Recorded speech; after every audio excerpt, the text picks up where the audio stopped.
Hi, I'm Ankur Rao, your go-to guy for every real estate need, and today I'm back with a discussion that what pulling NRIs back to Gurgaon in 2026. Market में एक चीज़ बहुत common है, लोग वही सुनना पसंद करते हैं जो उन्हें सही लगे।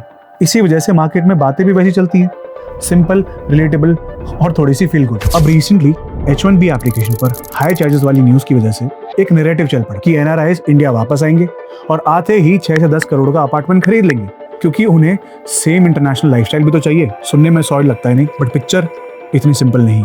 रियलिटी ये है कि NCR में काफी NRI बुकिंग्स कैंसिल भी हुई हैं। रीजन, जब किसी इंसान को खुद नहीं पता कि उसका फ्यूचर उस कंट्री में क्या है, वो कहाँ सेटल होगा, उसके बच्चे कहाँ पढ़ेंगे। सो उस वक्त पर घर खरीदना उसकी प्रायोरिटी लिस्ट में सबसे लास्ट में होता है। लेकिन स्टोरी यहीं खत्म नहीं होती, असली गेम यहाँ से शुरू होता है। थोड़ा फ्लैशबैक में चलते हैं। कोविड टाइम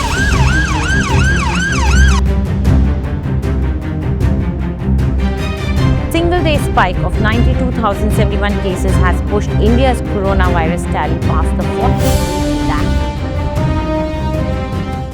उस टाइम लोगों ने सिर्फ लो इंटरेस्ट रेट की वजह से घर नहीं लिए थे, बल्कि लोगों में एक सेल्फ अवेयरनेस आई कि अनसर्टेन दुनिया में अपना घर एक सिक्योरिटी होता है, एक स्टेबिलिटी होती है। एटलीस्ट एक जगह तो हो जो अपनी हो। और एग्जैक्टली वही फीलिंग आज यूएस में रहने वाले NRI फील कर रहे हैं, बस थोड़ी ज्यादा इंटेंस लेवल पर। वहाँ ग्रीन कार्ड सिस्टम ऐसा है कि कई सालों तक की वेटिंग है, स्पेशली एम्प्लॉयमेंट बेस्ड कैटेगरीज में। लाखों इंडियंस लाइन में लगे हुए हैं, नंबर कब आएगा कोई क्लियरिटी नहीं। इसी वजह से मेजॉरिटी लोग H1B वीजा पर सर्वाइव कर रहे हैं।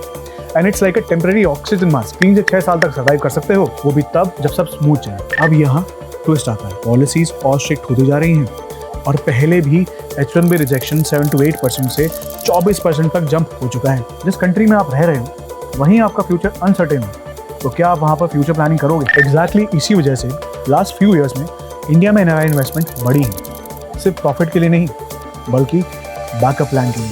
काफ़ी लोग यूएस में अपने एसेट सेल करके इंडिया में प्रॉपर्टी ले रहे हैं, ताकि कल को सिचुएशन और ख़राब हो तो वापस आने के लिए उनके पास एक बैकअप तो हो। और सिर्फ एग्जिस्टिंग NRIs ही नहीं, जो लोग पहले बोलते थे कि हम कभी वापस इंडिया नहीं आएंगे, आज वो भी रीथिंक कर रहे हैं कि इंडिया में एक एसेट तो होना चाहिए। Also because of the current situation going on, the war situation.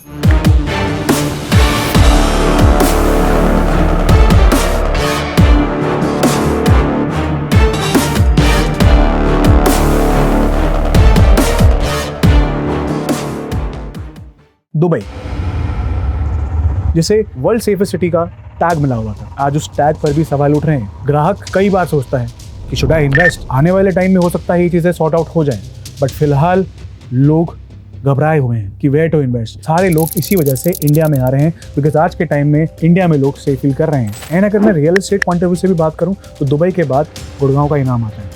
Middle east Wars की वजह से हर जगह अनसर्टेनिटी है, अनस्टेबल है, और इंडिया में लोग स्टेबल फील कर रहे हैं और Indian market day by day grow कर रही है। एक और इंटरेस्टिंग एंगल समझो, करेंसी का भी। अगर फ्यूचर में डॉलर वीक होता है और रुपी स्ट्रांग होता है, तो जो प्रॉपर्टी आज 3 करोड़ की है वो कल डॉलर के हिसाब से महंगी लगेगी। मतलब जो आज अफोर्डेबल है कल एक्सपेंसिव लगेगा, सिर्फ करेंसी चेंज की वजह से। तो जो इन्वेस्टर्स हैं वो इसे अपॉर्चुनिटी की तरह से देख रहे हैं। अब एक और बड़ा शिफ्ट हो रहा है जिस पर लोग बात ही नहीं कर रहे। हर साल हजारों बच्चे यूएस पढ़ने जाते हैं, बट अब ये ट्रेंड स्लो हो रहा है। 2025 में लगभग 45% तक डिक्लाइन देखा गया। मतलब क्लियर है, नए बच्चे तो बाहर जा ही नहीं रहे, तो वो जाएंगे कहाँ? सिंपल, इंडिया के Tier 1 सिटीज में। और नॉर्थ इंडिया में हाई पेइंग जॉब्स की बात करें तो गुड़गांव एक मेजर हब बन चुका है। MNCs, स्टार्टअप्स, कॉर्पोरेट इकोसिस्टम सब यहीं तो है। तो जाहिर डिमांड कहाँ है? ऑब्वियसली यहाँ, यानी गुड़गांव।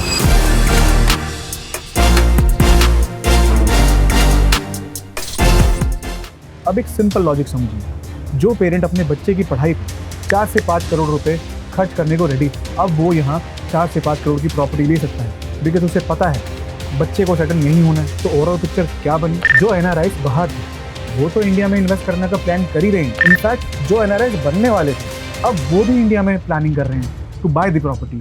मतलब डिमांड दोनों तरफ से ही आ रही है, और जब डिमांड बढ़ेगी तो प्राइसेस ऊपर जाना नेचुरल सी बात है। एक और सटल चीज, जो लोग पहले शॉर्ट टर्म ट्रेडिंग के माइंडसेट में थे वो भी अब होल्ड करने का सोच रहे हैं, बिकॉज उन्हें लग रहा है कि फ्यूचर में खुद को भी जरूरत पड़ सकती है। तो ये सिर्फ कोई हाइप या टेम्पररी ट्रेंड नहीं, ये एक प्रॉपर शिफ्ट है जिसमें global politics, immigration issues, current dynamics and education trend सब एक ही डायरेक्शन में पुश कर रहे हैं। अब चॉइस सिंपल है, इसे आप करंट न्यूज समझकर इग्नोर कर सकते हैं या एक अपॉर्चुनिटी समझकर एक्ट कर सकते हैं। Choice is yours. तो कंक्लूजन इस वीडियो का ये है, इस अनसर्टेन दुनिया में व्हाई टू गो आउटसाइड जब आपके देश में ही इतना सब कुछ है। एंड अगर आपको वीडियो अच्छी लगी तो do subscribe us, do comment and do like us and do share the video with all your NRI friends.